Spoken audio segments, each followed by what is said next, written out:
Hello, fellow risk takers, and welcome to my worst investment ever. Stories of loss to keep you winning. In our community, we know that to win in investing, you must take risk, but to win big, you've got to reduce it.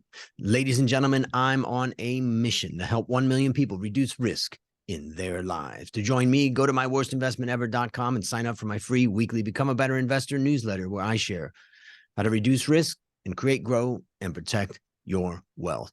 Fellow risk takers, this is your worst podcast host, Andrew Stotz from A Stotz Academy, and I'm here with featured guest Julian Klymochko. Julian, are you ready to join the mission? Yes, Andrew, thanks for having me on the show, and I'm excited to talk about my worst investment.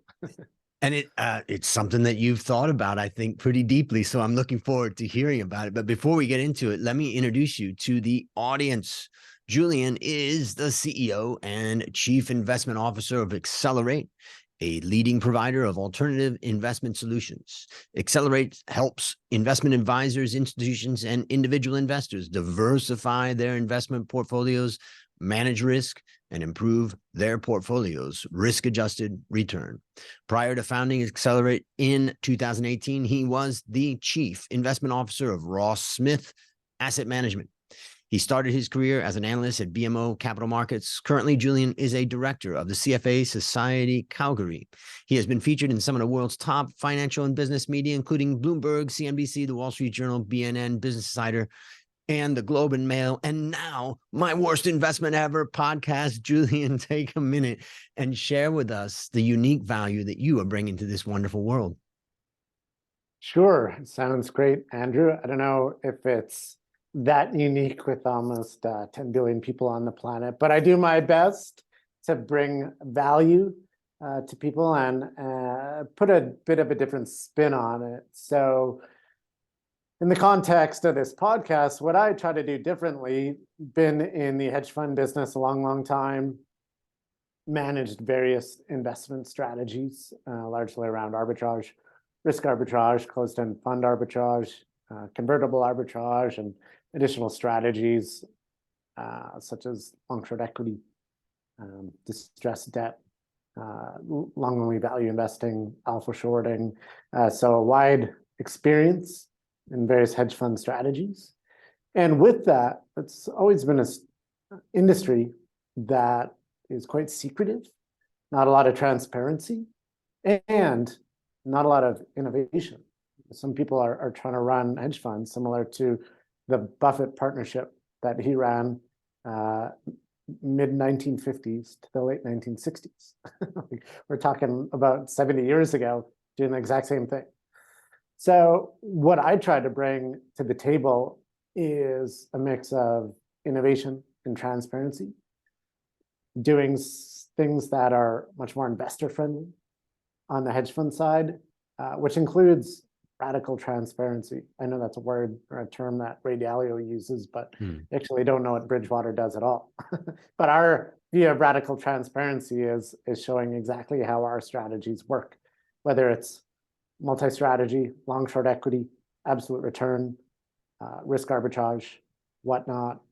We explain exactly how it works, precisely what we're doing, and have done some innovative things to make these types of strategies more accessible, more liquid, more transparent, obviously, significantly lower cost. So there's a lot of innovation to be had in the alternative investment management segment, because it's been a space that's been around for several decades and has largely stayed the same. So we're trying to change the game. And when you talk about the transparency versus not wanting to reveal what you're doing, why are you so comfortable with transparency when, let's say, others say, oh, well, you're just going to reveal what you're doing and you're going to lose the effectiveness of what you're doing? Let us understand a little bit more of your thinking there. So it's similar to a lot of things in life that, you know, you look at someone like Tiger Woods or LeBron James or, you know, anyone performing to the highest level. It's not hard to figure out how they do it.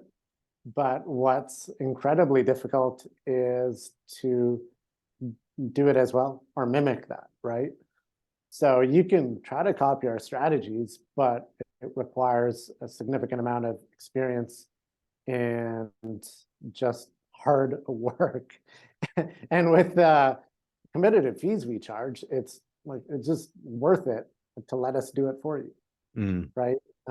So there's the notion of it not being worth your time to replicate because it's far easier to just let us do it for you. And there's plenty of analogies, right? Like, you're not going to start a basketball team and be on it when you can find much better players, younger, faster. They practice more, they put in the time, they put in the effort.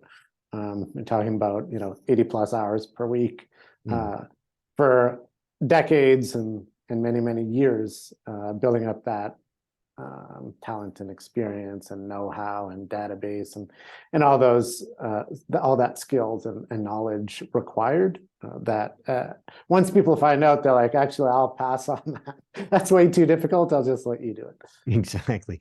Yeah. I mean, it's I do some seminars and stuff, and I basically tell them in this seminar, I'm going to tell you everything you need to go do what I can also sell you. Yeah, exactly. It's like, you gotta need some sort of legal representation. Sure, you could, study to become a lawyer on your own, or you could just hire a professional to do it, right? So like many things in life, it's easier if you just, even if you know how to do it, I would rather just get a professional who's focused on that to do it for me, right? Yeah, and the other thing that's interesting is when you study businesses and try to understand strategy and the things that they did. When I was younger, I thought that strategy was a pretty complex thing, and then you realize, no, actually, great strategy is really simple and consistently executed.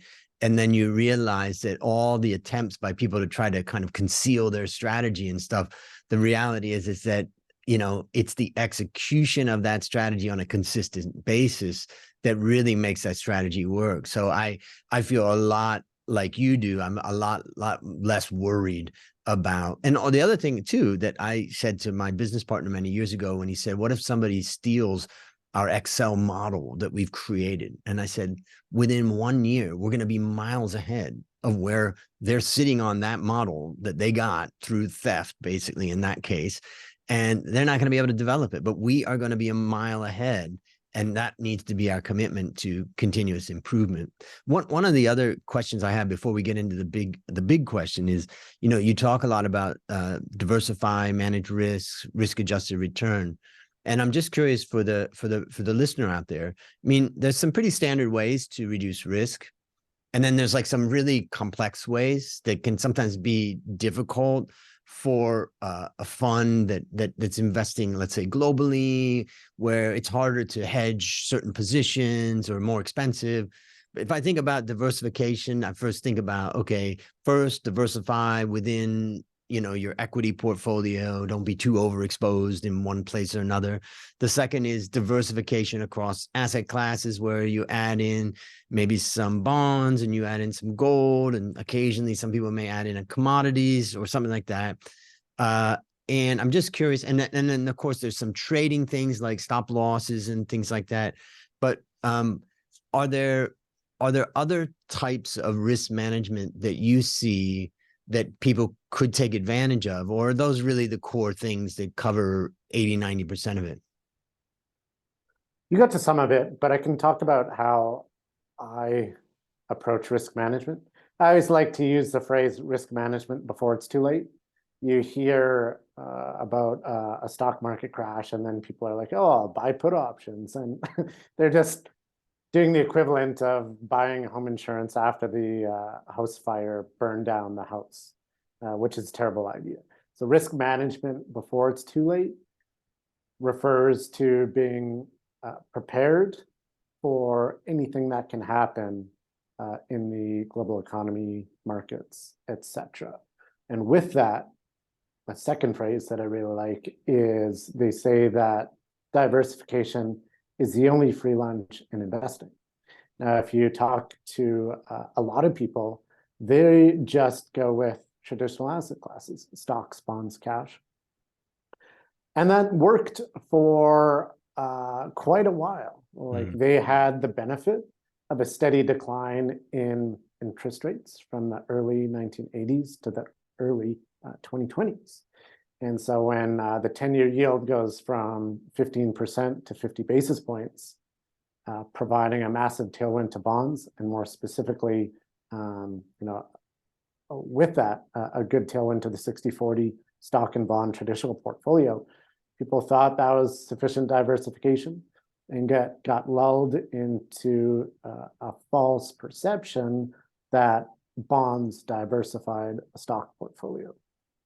So I was speaking with a potential client 18 months ago when the 10-year yield was at 1%. And I asked them, why do you own treasury bonds yielding 100 basis points when inflation is higher than that? And there's really not a lot of upside potential here. He said, oh, it's simple. I own those bonds to protect our equity portfolio when that trades down, because when bonds protect equity portfolios because they'll rally in a recession. And boy, they could not have been more wrong. And 2022 really showcased what actual diversification is. Stocks were down about 20% and bonds were down about 20%. And what people forgot is that in inflationary environments, stocks and bonds become positively correlated, i.e. move in the same direction. I like to joke that in 2022, the QQQ ETF, the NASDAQ, and the TLT ETF, long-term treasury bonds, were the same asset. They're nearly 100% correlated. So it was all one big duration bet. And with that, 2022 proved that the 60-40 portfolio is not balanced, nor is it diversified. So with that, I always think of like a stock portfolio, whether you own 5, 10, or 500, that's one asset. You own one asset. They're all highly correlated for the most part. And you want to be diversified globally, not just S&P 500 or focused in one country. And then bonds, it's a big duration bet. You can diversify the fixed income side of things. But one really interesting stat and the framework that I approach diversification is that if you go from one asset, say stocks, to two assets, you have a big step down in risk. I'm talking about uncorrelated assets. But really the sweet spot is if you can include 6 uncorrelated asset classes. So imagine as you add uncorrelated asset classes to a portfolio, you have this steady decline in volatility until the additional benefit of adding more asset classes doesn't really move the dial that much. And that sweet spot is generally around 6 uncorrelated assets. And with that, imagine going through 2022 and owning strategies that were actually up double digits. It sounds like a great idea, right? And that's the true essence of diversification, such that you have strategies with either zero correlation or perhaps negative correlation to your traditional asset classes. And those are your diversifiers. And the goal being, you can have a portfolio doing this, or you can have a portfolio doing that. Which one would you prefer? And to follow that up, the asset class, a lot of times people slice up the equity market into many different slices, and then they refer to those slices as different asset classes, which I think is really a misnomer.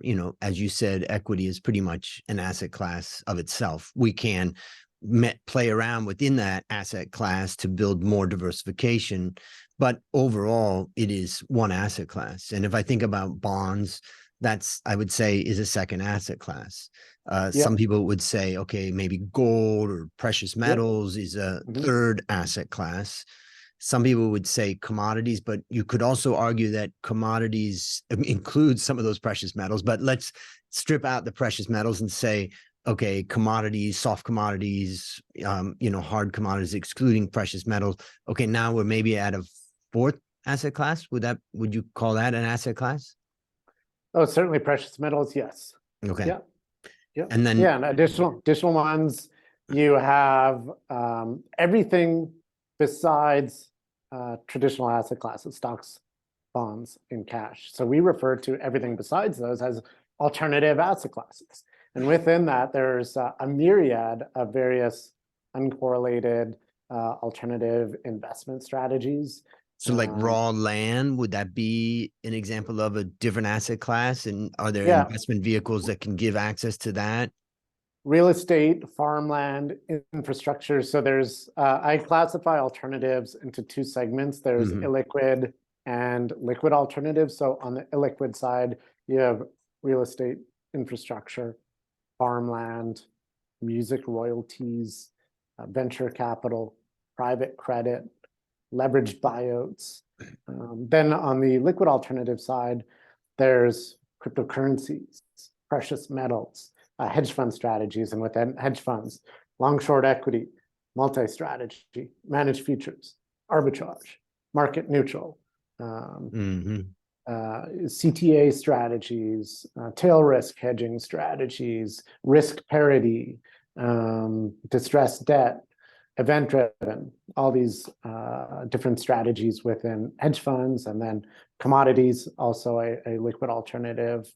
And yeah, there's just a lot beyond just stocks and bonds, and they've never been more accessible to the everyday investor.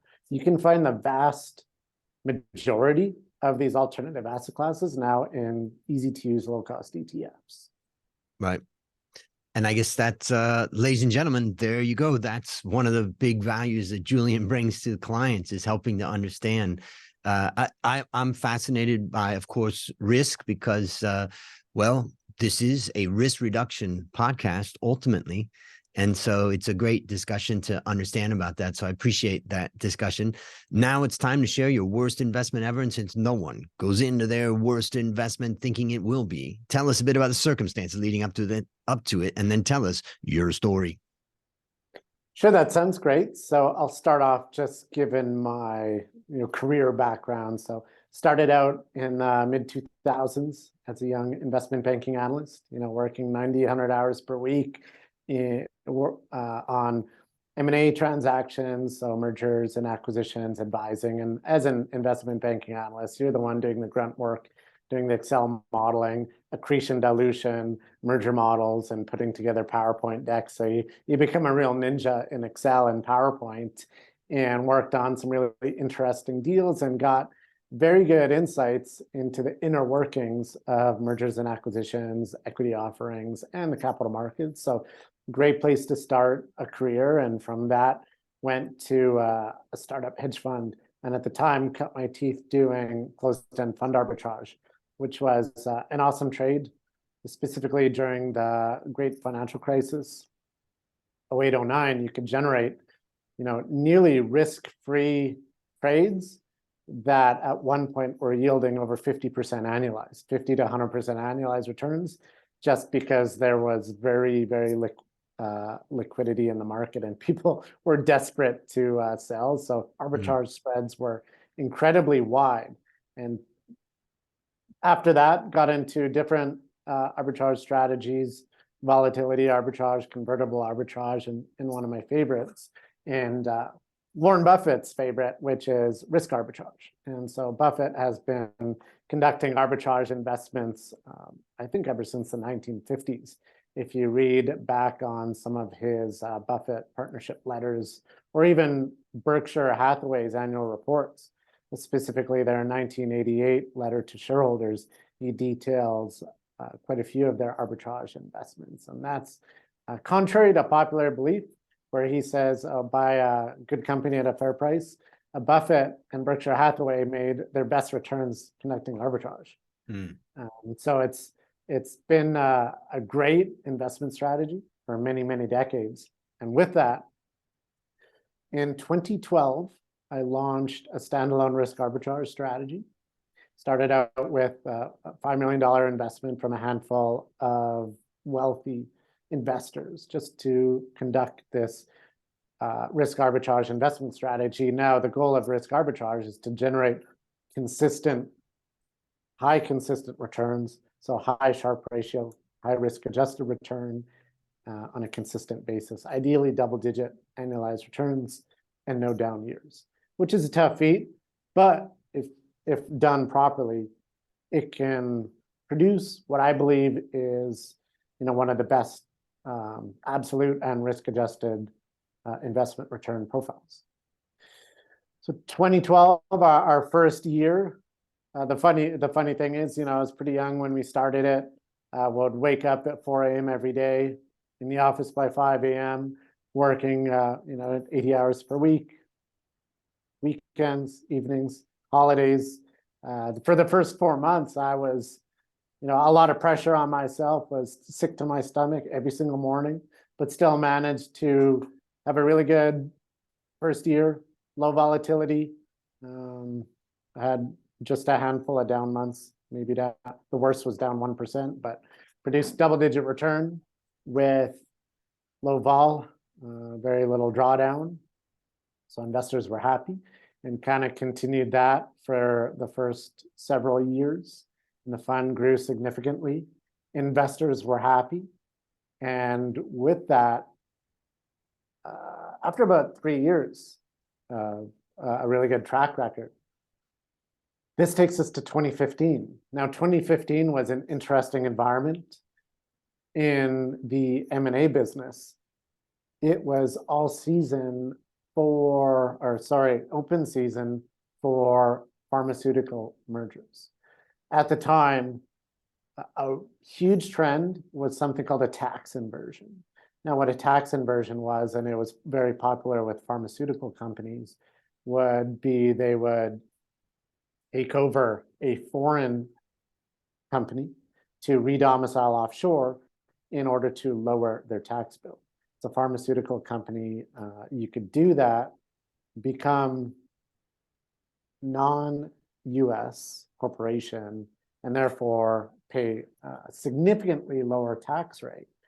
So we saw companies like Activists do this, and quite a few others. And that really buoyed M&A activity as domestic US pharmaceutical companies were rapidly looking to conduct tax inversions by acquiring non-domestic competitors. And that was the environment. And also, if you remember a company called Valiant Pharmaceuticals, VRX, they were rapidly consolidating the pharmaceutical space. Their business model is dramatically different than their competitors or sort of the old school pharma companies. You had the Pfizers and the Mercks and the GSKs and such that were heavily reliant on research and development to fund their growth or to produce their growth. So they invested heavily on R&D. So along came a former McKinsey consultant, Michael Pearson, who got hired by an activist hedge fund to run Valiant. And Valiant had conducted already a tax inversion or re-domiciled. They're Canadian-based, so not part of the S&P 500. They're part of the Canadian benchmark, the TSX. And with that, their attitude towards growth was completely different. Michael Pearson's attitude, his thesis was such that R&D is wasteful. They grow through acquisition. And they were doing just an absolute blitz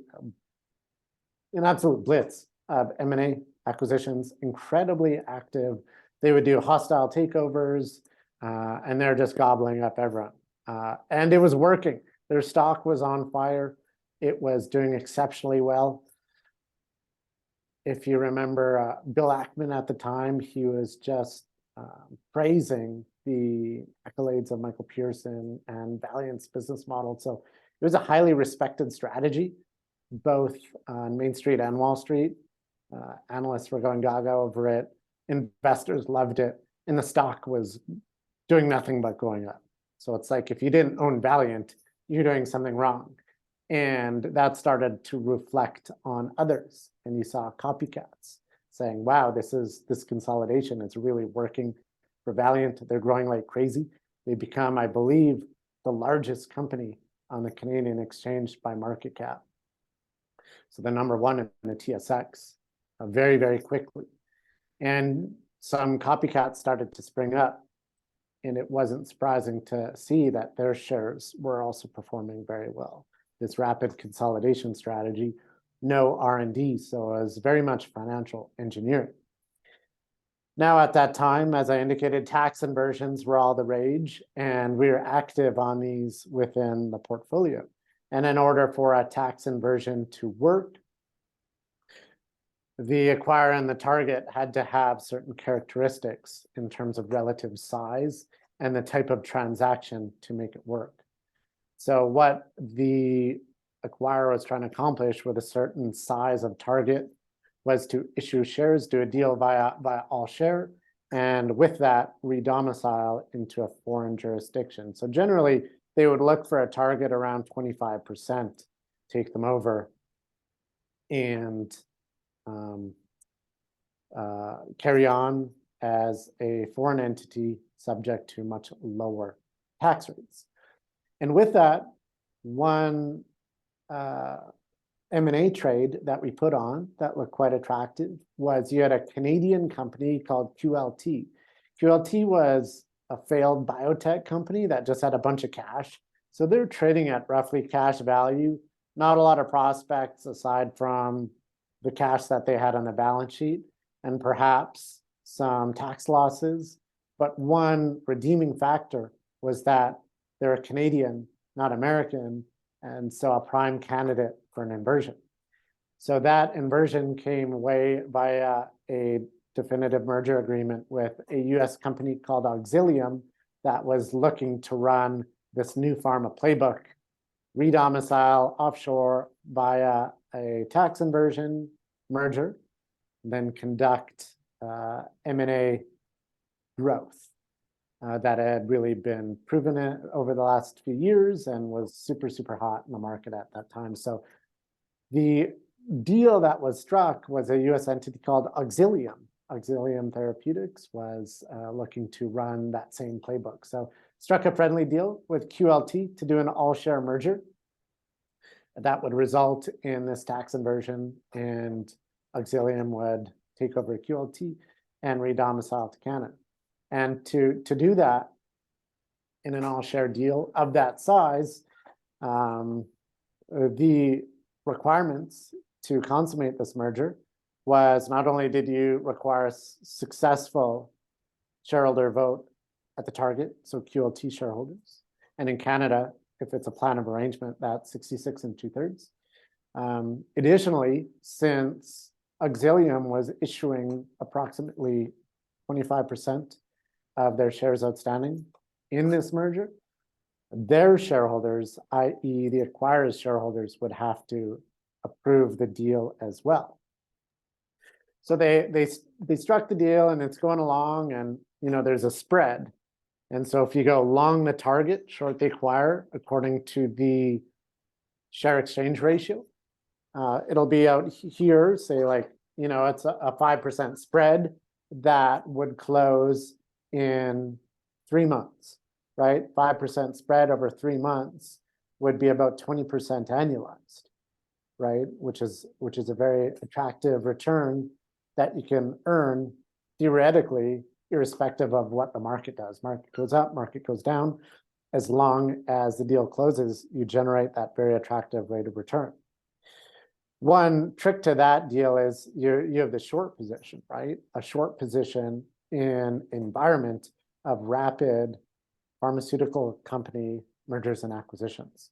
Friendly, hostile, and the key risk on this specific deal and a tax inversion in general is where they have to do an all-share deal, because in an all-cash deal, the acquirer's shareholders don't need to vote on it.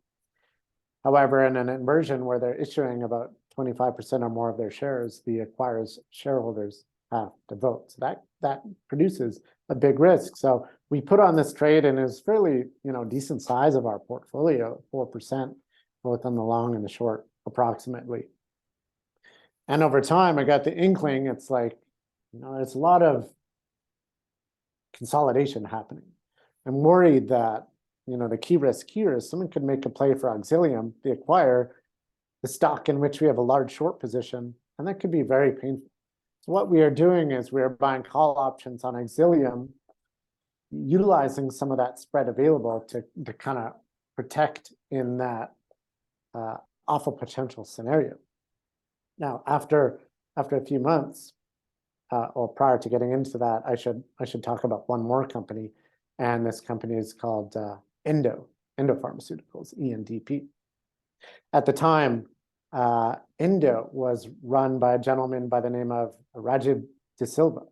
Now, Rajiv was basically Michael Pearson's protege, also ex-McKinsey consultant, also worked for Michael Pearson at conducting Valiant's new strategy, inversion, rapid roll-up of the industry, no R&D, be extremely aggressive with deals.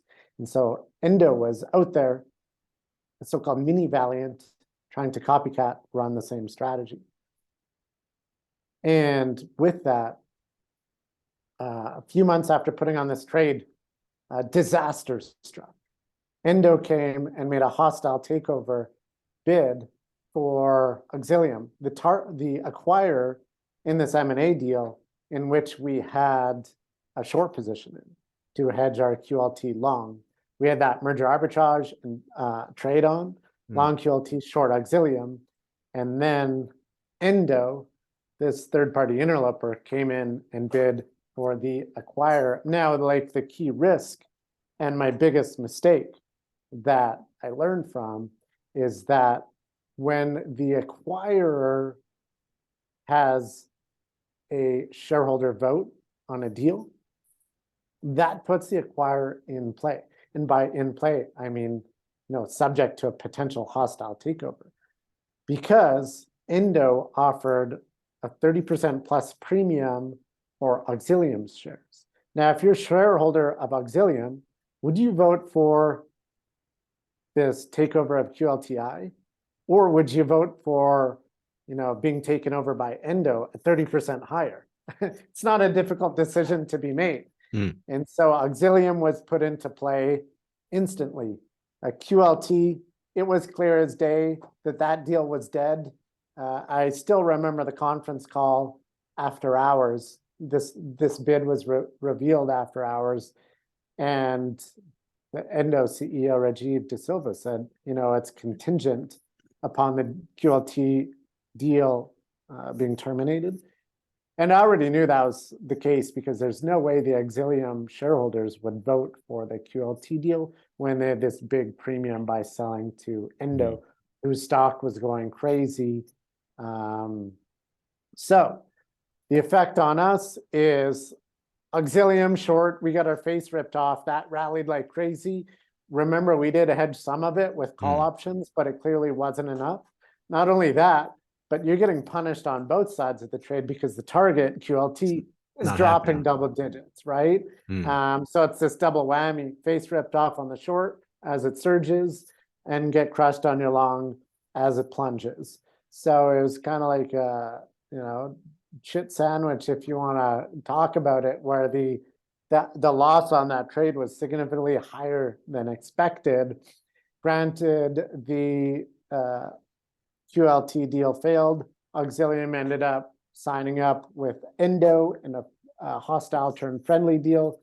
That deal closed, and over time, it actually proved to be a horrifically bad acquisition for Endo, as everyone, including myself, expected.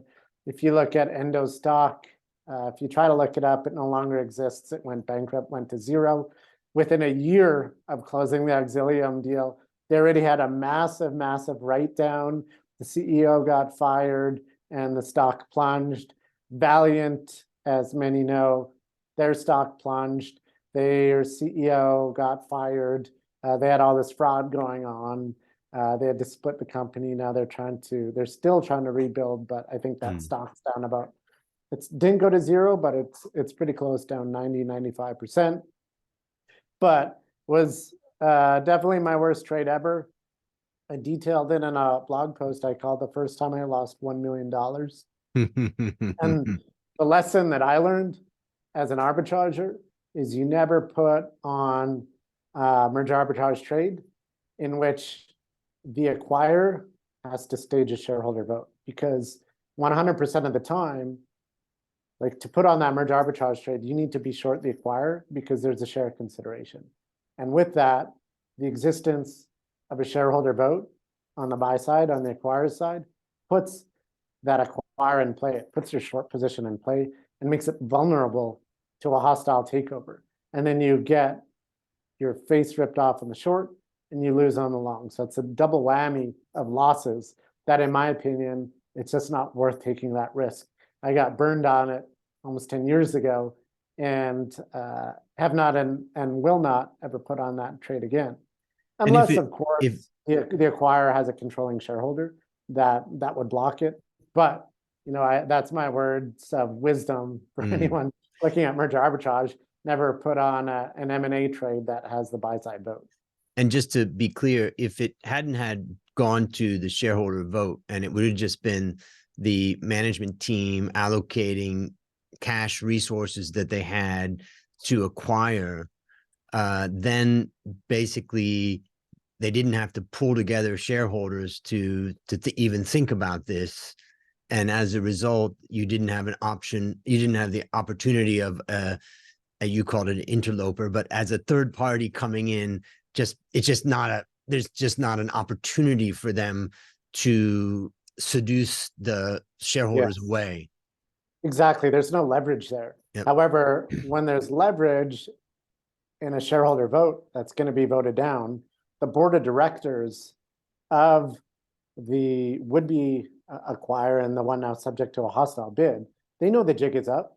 Their shareholders aren't going to vote for an acquisition that they're going to make when they can sell to an interloper at a large premium. Like no shareholder is going to vote that way, right? And why wouldn't it be? Let's just imagine this same situation, and that the company, the acquirer, is sitting on a reasonable amount of cash, and a third party comes in and says, "I'll better allocate that cash. It's a stupid deal that they're doing. I'll come in and try to make it a bid for the company." I mean, they're always free to do that, but that would just be too difficult if there wasn't this leverage point on the shareholder vote.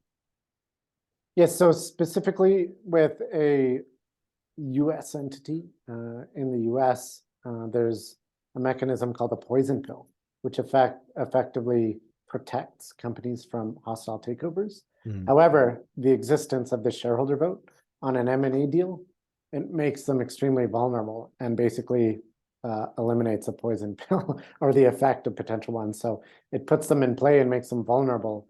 And in Canada, poison pills don't really work either.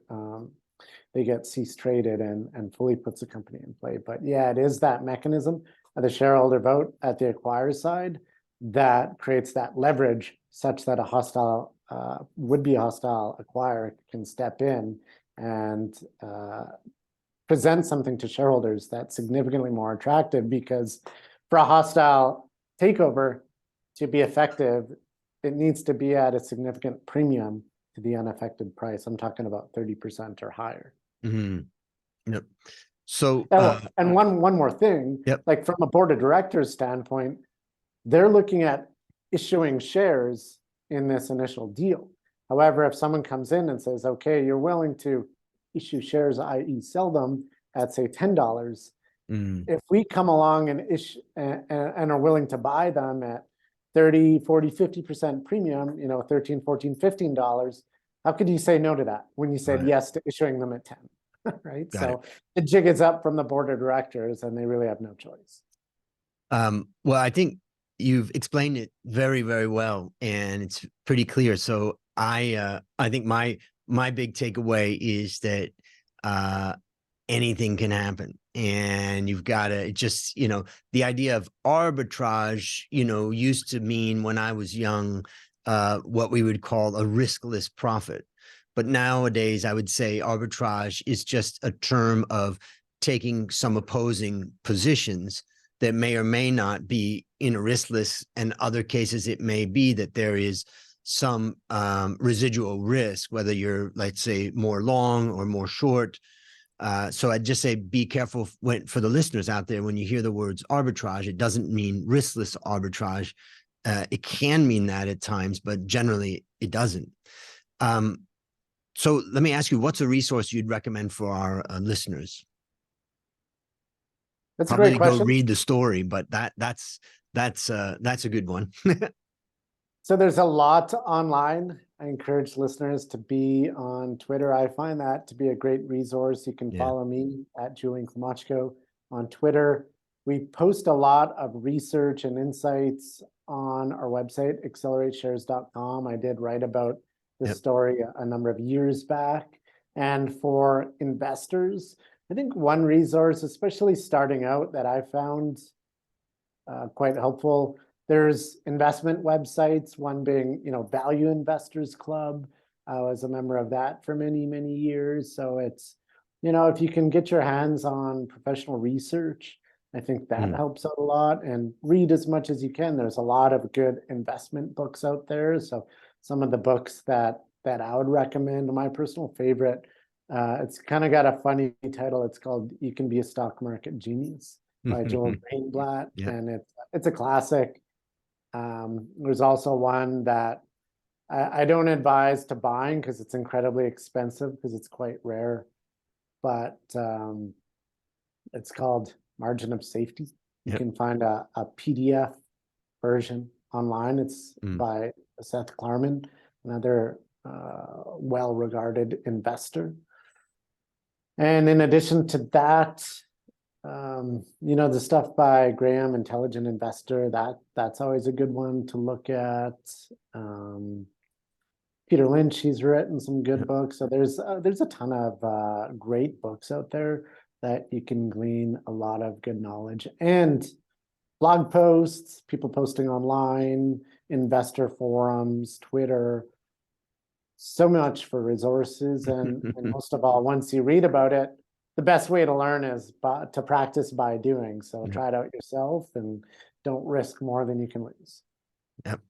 Listeners, there you have it. Another story of loss to keep you winning. Remember, I'm on a mission to help 1 million people reduce risk in their lives. If you've not yet joined that mission, just go to myworstinvestmentever.com and join up for the free weekly Become a Better Investor newsletter to reduce risk in your life.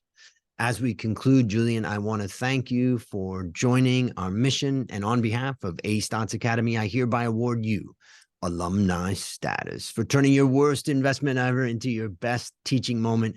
Do you have any parting words for the audience? Yes, Andrew. Thank you for having me on your show. And I will part with my favorite quote from Warren Buffett. He says, "Teach a man to fish, feed him for a day. Teach a man to arbitrage, feed him for life." So I'll call it that.